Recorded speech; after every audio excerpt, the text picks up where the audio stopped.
To continue on with the history portion of the presentation, horses were actually invented in 1864 by Abraham Lincoln. Before then, people just used to be, like, really fast. It's theorized by historians that, when a group of ancient humans wanted to travel, they would just jostle and swap positions to ride the slipstream in front of the group, leading to an almost rolling mass of speed. Filtered. Just trust me, okay? I'm the one giving the presentation. Thank you all for trusting me. You're such a wonderfully open-minded audience. I'm happy you all know that rolling balls of living humans are a pretty common occurrence in pre-horse history. Okay, so about my last fact, the reason they're so open-minded is because they're being paid.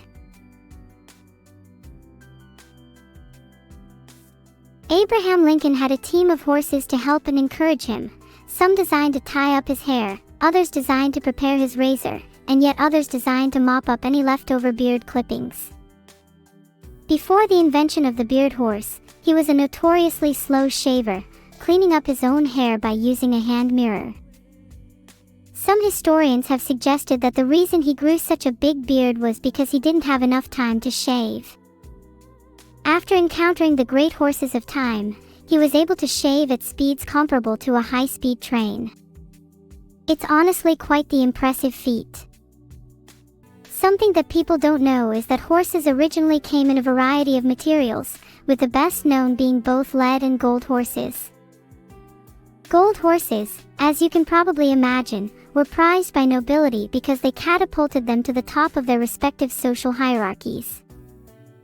While they were the premium, and the quickest but the least sturdy, lead horses were the most common variant and literally weighed nearly a ton. Am I being honest right now, moron? This is my presentation, how dare you even question me? What I say goes. Horses used to be gold, and I know all of you are jealous you've never seen one in your life. I'll be willing to sell you some fragments, or rather, my imaginary friend Sherlock will sell you some real live gold horses. Honest. He just needs to take 2 years to forge them first. God rest their souls, the poor gold horses eventually died out. It's sad, RIP in pieces, but it's just how nature works. And then, another tragedy, lead horses also went extinct. Why? Well, people got a little hungry. Not much food around back then. You had to eat whatever you could get your hands on. Trust me, lead horses tasted a little metallic but were far from unpleasant. You could, in a way, say they had a hearty aftertaste. After we all feasted on lead horses, the original purpose of horses was forgotten.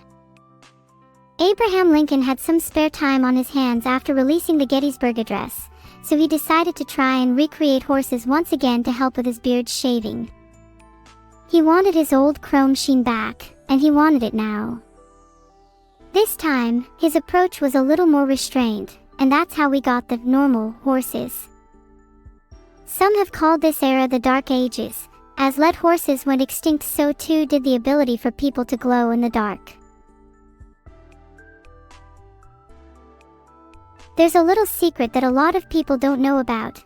If you look up horse blueprints or horse schematics with your Google search set to unfiltered, you'll be able to find plans, diagrams, and the general step-by-step process for anyone to make their own horse. You can even ask Google to do a barrel roll or syntax error, and you'll get some wide results. Now, on to some of my favorite horses. Danny DeVito's got to be way up there. Not only is he incredibly nimble, he's also incredibly cute in a scrunchy face kind of way. Why are you all laughing? You all think Danny DeVito isn't a horse. Well, yeah, technically he isn't, but have you seen him gallop? Have you seen him literally hoof it down the street? He has to be some sort of horse king.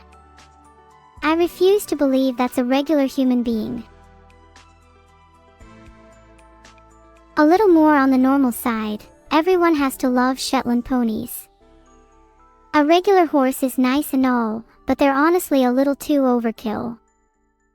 A Shetland pony is concise, compact, and you can just about tuck 3 under your arms during your morning commute. What's not to love? I'd love to get a couple as pets. If someone could send me a few in the mail, that would be great, Ty. Okay, real talk, let me be a horse. Just, for once in my life, I want to be free from the shackles of this body and be able to leap, gallop, neigh, buck and kick to my heart's content. I'd even trade 2 of my own limbs for this. Just think about how much I'd be able to crush with 4 out of the way, whirling weapons. And think how shocking I'd be if that, only for a single instant, was real. Horses can also be used as food. Yes, that's right. After talking about how much I want to be a horse, I'm now saying we should consume them.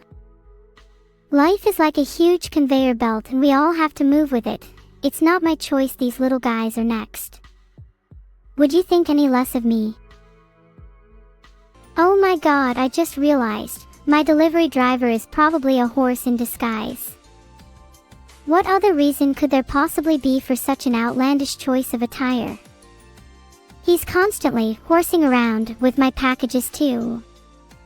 I think I'm onto something.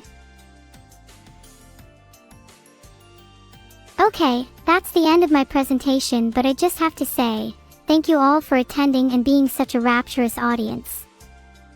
I doubt there'll be another presentation quite as moving as this.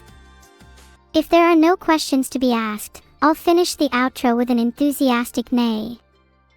And maybe a meow, just for good measure, meow neigh.